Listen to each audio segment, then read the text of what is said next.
Kalau saya lihat misalnya, Pak Jokowi, mending jangan lihat ILC. Kan Anda akan gugup untuk melihat bahwa konsepnya macam-macam di sini.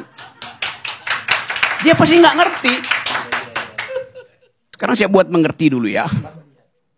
Saya buat mengerti dulu. Kata identitas dipakai Pak Jokowi. Kita juga pakai kata itu. Apa sih itu identitas tuh? Siapa di sini yang punya identitas?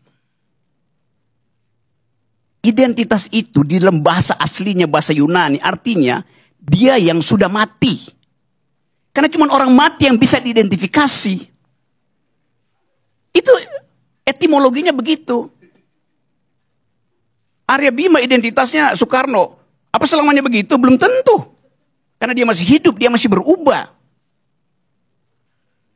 Kodari. Apa identitas 3 periode? Pasti begitu. Jadi soal itu yang gagal kita bicarakan. Pak Jokowi dengar doang politik identitas. Di dalam kepalanya Islam, selesai.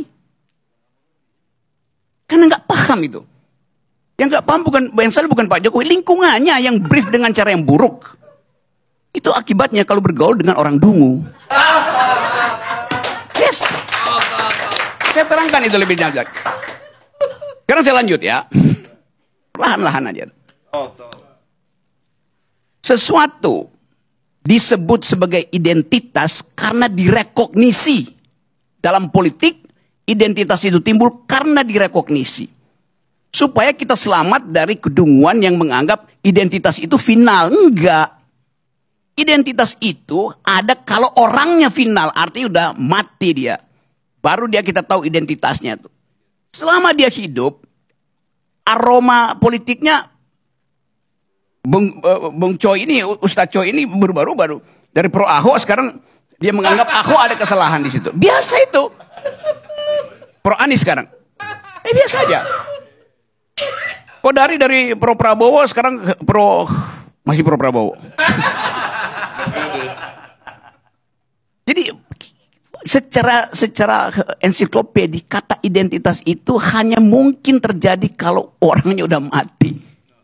Itu intinya. Nah sekarang untuk menyelamatkan kekacauan konseptual itu dibikin istilah lain, politics of recognition. Dalam kategori itu identitas dianggap dihidupkan karena direkognisi.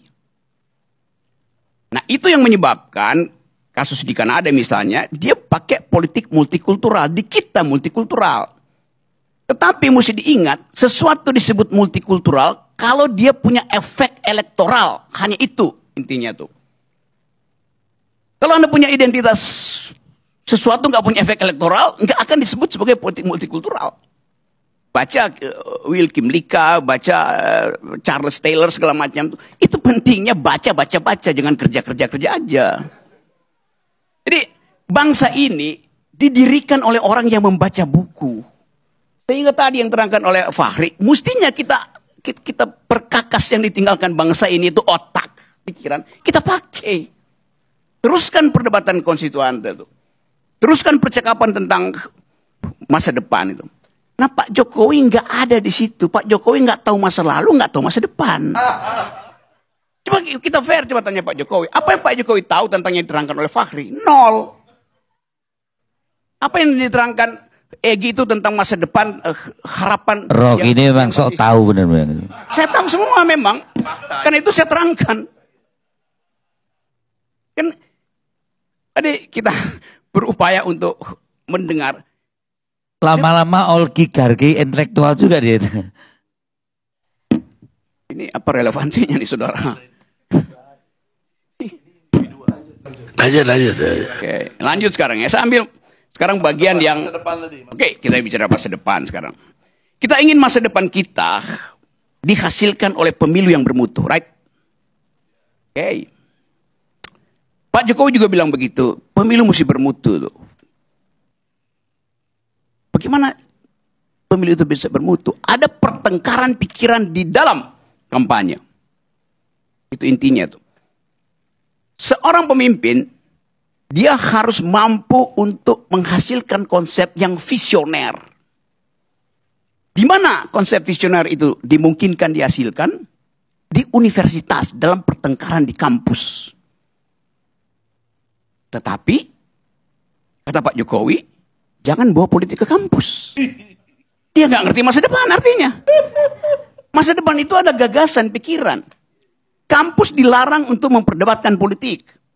Lalu di mana kualitas perdebatan itu? Nggak ada. Satu poin ya. Poin kedua, seorang tidak cukup dia punya intelektualitas, dia juga punya moralitas itu. Di mana bagian itu diuji? Ya di rumah ibadah.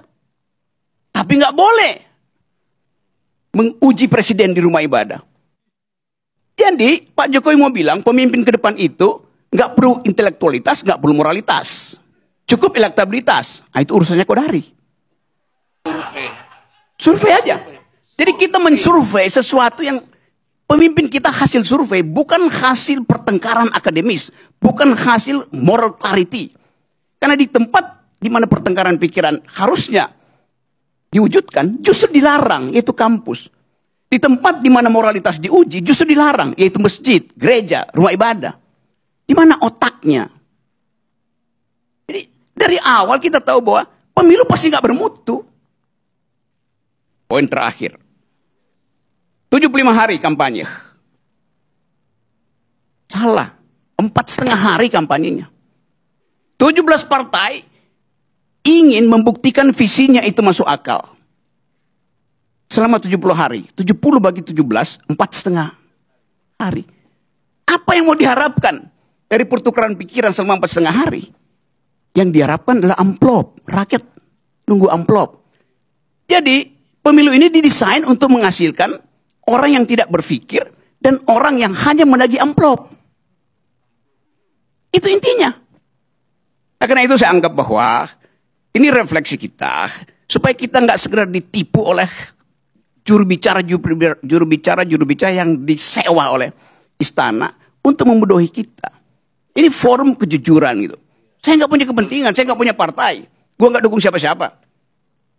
Tapi saya ingin dukung orang yang berpikir. Itu intinya tuh. Assalamualaikum warahmatullahi wabarakatuh.